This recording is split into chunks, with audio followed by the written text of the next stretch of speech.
Hi everyone, welcome back to Pinups and Pinfalls. I'm Kira. I'm Talise. And tonight we're going to be covering the AEW Dynamite from Wednesday on January 1st, the New Year's Day show. Yay! Anniversary. We will be covering all of the matches that we got to see that were amazing, the people we support, the wrestlers, the promos, the storylines, and, the ones that you're kind of like, I'm kind of here. We do want to do a quick one-off, though. We do want to shout out a huge thank you to all of the large amount of support we got from everybody on social media. We really didn't expect that. We have one video. But we are going to do this. We are going to hopefully post one every Friday.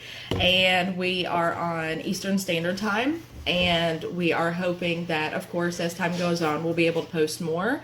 We'll do live pay-per-view reactions, unboxings, and food and coffee.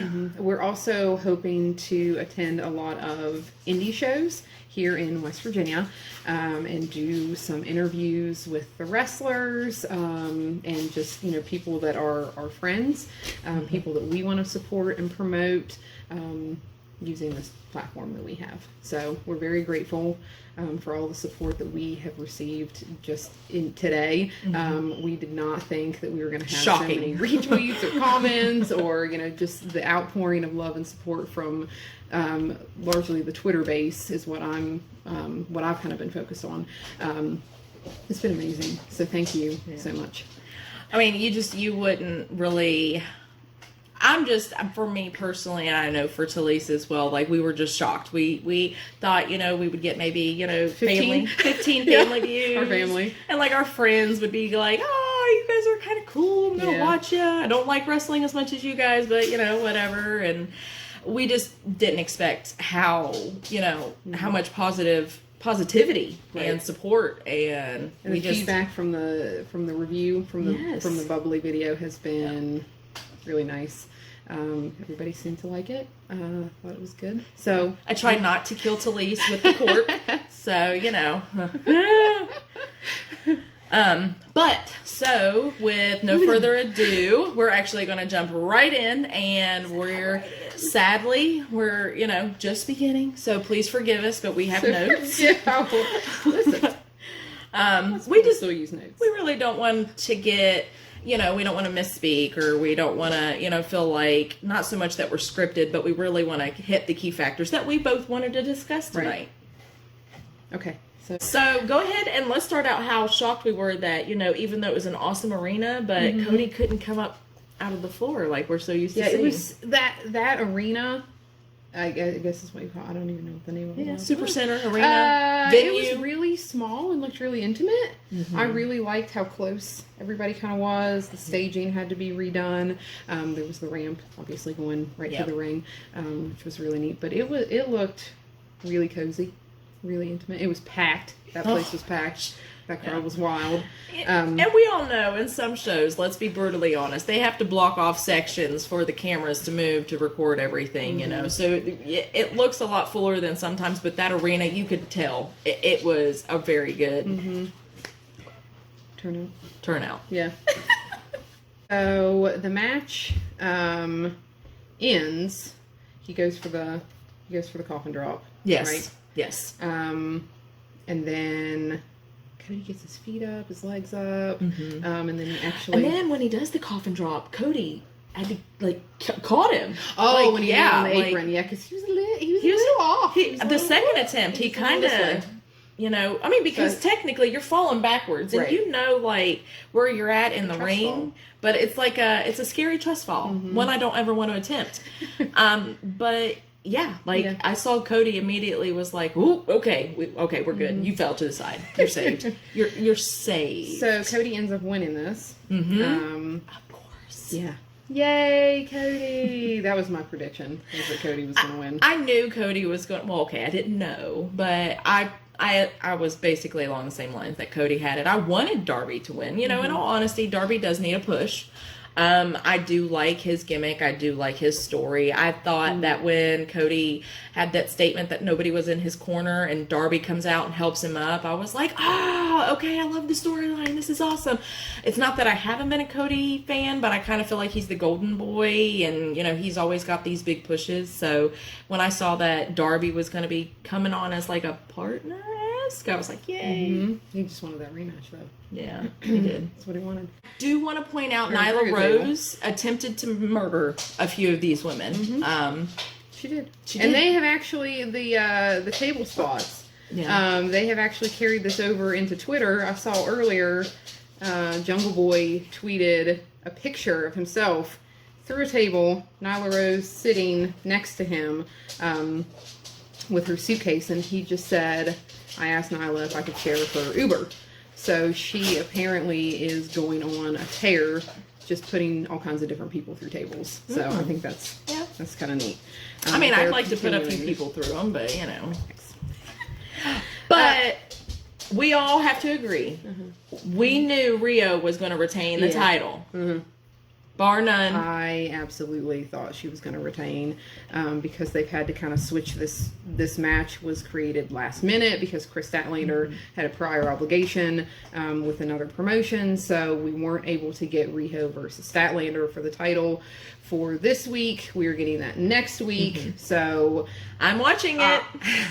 I was pretty convinced that Riho was going to retain because honestly, I'll go ahead and throw my prediction out there. I think Chris Statlander is going to win next week and be the AEW Women's Champion because I think she is just so over. She's so talented. People are just behind her, and they're honestly starting to get behind a lot of the women, I think, in the promotion, because I think one of the biggest complaints I hear about AEW is that their women's division needs so much work. We need story, we need character development, we need depth with these women. We honestly thought this match was really good.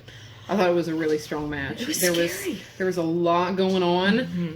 Everybody, I think, really got their time to shine. They really showcased. Britt was on the ground most of the time, but she was trying all these submission holds. She tried the lockjaw. She did the triangle. Yep. But I really like they totally highlighted Nyla's strength.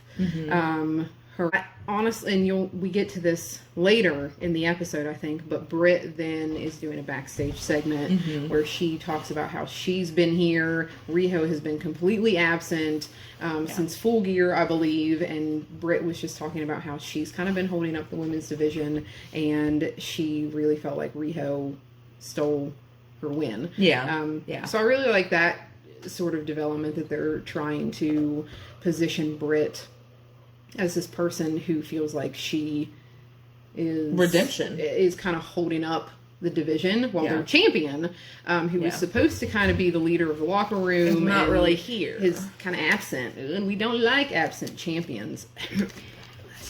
Oh my god, like fighting champions.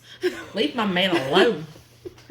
I do agree though, because you got to realize you can only push a champion so much when they're not as prominent in the weekly taping and recording, depending on what they're running and who's fighting who. But Rio does have other obligations, and most wrestlers do. Like, you can't always assume that just because the new company with AEW, you've got someone who is on your tier of competitors and wrestlers, that they're always going to be available. Then at the same time, Britt made the argument that she is a dentist. I don't know if you guys knew that or not. Britt Baker is a dentist. But she is running her own practice. Yeah. She has talked about, she gets to either leave early on Tuesday and fly in really late, or she sometimes flies in to wherever they're going to be on Wednesday morning. Nope. So she is kind of... her perspective is that she is working a full-time job, plus being a full-time wrestler for AEW, and she is there week after week. And where is Rio?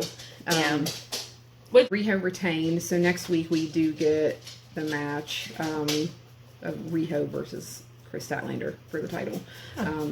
So then we go backstage to Joey Janela. Oh my Poor gosh. Joey. Poor Bless. Joey. Poor Joey. He's getting interviewed, and then all of a sudden he looks like he's in immense pain. Yeah, he got hit in the feels, man. He did. Right in the feels. Right in the So feels. they pan down, and it's Penelope Ford, who has put her forearm right into his feels. Yeah. And she is with Kip Sabian, and they just kind of walk off. Because they're really we're trying to build to a story there. Yeah, Poor but Joey. they did that again, like, what was it, a decade or 15 years ago with that one wrestler and his wife, and then the wife left him, and then she married another wrestler right in the ring. He proposed and had to sign divorce papers in the middle of the ring and kept that this running. could be a storyline that's going on right now in WWE. I'm just saying, oh no, we're not getting into that it's a tale now. old as time. Yes, we're not getting it. Oh boy, okay. Dark Order. So then we get Post below if you are pro Dark Order or you kind of feel like it's like what your kind of general overall thoughts about the Dark Order are. I am so intrigued by the Dark Order. I really like cult factions and just that kind of spooky pervert storyline. Just the spooky nature of it, and the fact that they really are trying to capitalize on people who are tired of being losers and people who are kind of in a weekend state of mind. That's kind of something that I'm really kind of drawn to. When people are at their lowest is when people try to come in and I kind of like it because it kind of brings me back to the feel of the really like the different and the with like Undertaker and Kane and those type of characters, like they have characters, but now it's like they're creating like a whole like organism of people. And it's like, it's dark and it's forbidden and it's, cultish because they're trying to recruit and it's like they've got and like who this... are they going to get? Yeah. And that's one of the things I guess they were kind of touching on. They said things like the elite has fallen. You're going to see how far our reach is. Well, or he something put that like thing that. in Young Buck's mouth, man. Yeah, I have no idea what was going on there. Yeah. I really just had no clue. I just think it's strange, cool, and different, and I honestly want to see where it's going. I mean, I'm a fan of that. Yeah, in all honesty, when it comes down to it, I want to see where it goes. Where are you taking us? I mean, are you going to end up being part of the Nightmare Collective? Are you going to be a puppet master? That's another thing. People are talking about all the spooky factions and all the stables that are in AEW, because you have the Dark Order, you have the Butcher, the Blade, and the Bunny. You have the Nightmare Family, or the Nightmare Collective. Yeah. With Brandy and Awesome Kong. Butcher and Blade and the Bunny, by the way. I like that. We're big fans. Big fans. We're big fans of theirs. So, and I think there's a lot of speculation also that Marty Scurll, if he should ever make an appearance, is going to be kind of the leader. I will lose my crap. It's mostly predicted he's going to be behind the Butcher and the Blade. Yeah. But there are some people who think he might be kind of behind the Dark Order also. And I mean, and honestly, if or when Marty was to come to AEW, he has so many different options to join different... I think people just want him in AEW. So they're going to put him wherever. Number one fan. But I believe he has a whole lot of different areas that he can go in, He's friends with literally Elite, Yeah. But they left him. So... all his friends are dead. I know that he'll be joining the Elite. But then there's been, people who have touched on saying that he can join Inner Circle, that, Jericho's going to try to pull him on because no, club is complete without a villain. And then you've got, like she said, or the Butcher, the Blade, and the Bunny. Or if Hangman does turn, will he join up with Hangman? Yeah.